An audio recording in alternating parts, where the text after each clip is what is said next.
Hi, I'm Makoto Takemiya, one of the contributors to SORA with updates for November 22nd, 2023. I think everyone saw the really shocking news about Binance and that CZ stepped down. I met CZ back when he was at OKCoin as CTO back maybe 2014, 2015, so it's quite a while ago. And it's quite surprising, but it happens in this space, and it's not the first time. Since I've been in the space, we've seen many exchanges either brought down or the management had to change. Of course, there's Mt. Gox back in 2014 or so. Yeah, 2014. And then they used to be like the clear leader in everything. And they went away. And then, we had Binance rise up and FTX. FTX was brought down. Binance is brought down. So we see how these large exchanges are really quite big structural risks for crypto because they have so many tokens and there's a big incentive to use customer funds like in FTX or to allow, I would say, questionable activity. Like I think the consensus is that it happens on many centralized exchanges.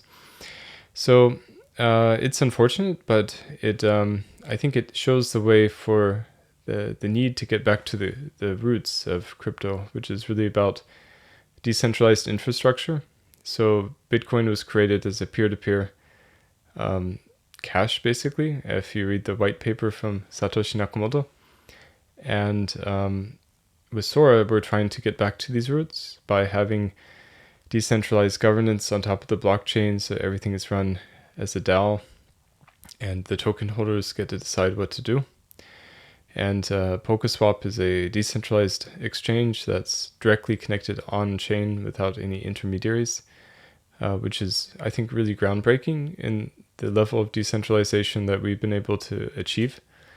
That's why we also publish the IPFS hashes so people can go and even run their own IPFS node and connect to everything locally, which is really exciting.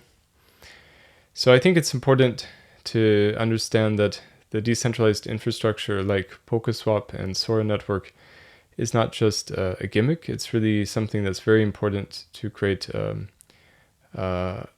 so-called composability of the world financial system. So you need to create money Legos, and that only works if there's clear rules about how the different components can fit to each other and what are the assumptions that can be made when transacting, like who can stop a transaction and who can reverse a transaction, things like that. So in SORA network, we don't allow any kind of transaction reversals or things like that. So that's, I think, very important piece of decentralization.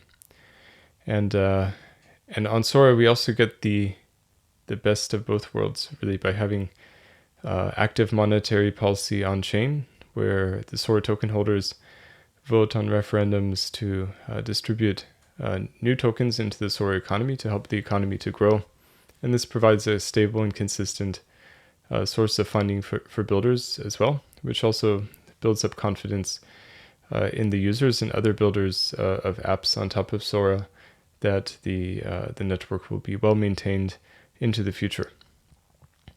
So in these, I would say, troubling times, keep in mind that the power to decentralize is with you. And whether you trade on a centralized exchange or a decentralized exchange is your personal choice. And by trading on a DEX, you're actually helping to decentralize the whole crypto infrastructure and markets. So please do the right thing for crypto and take control and custody of your own coins. And with that, I've got daily network stats. In the last 24 hours, there are 10,459 transactions on the SORA network, 9,063 which were on the decentralized exchange PokeSwap. 25 were Demeter farming transactions, 179 were transfers, and there were 223 active accounts on the SORA network. So with these quick updates, let's go back to work.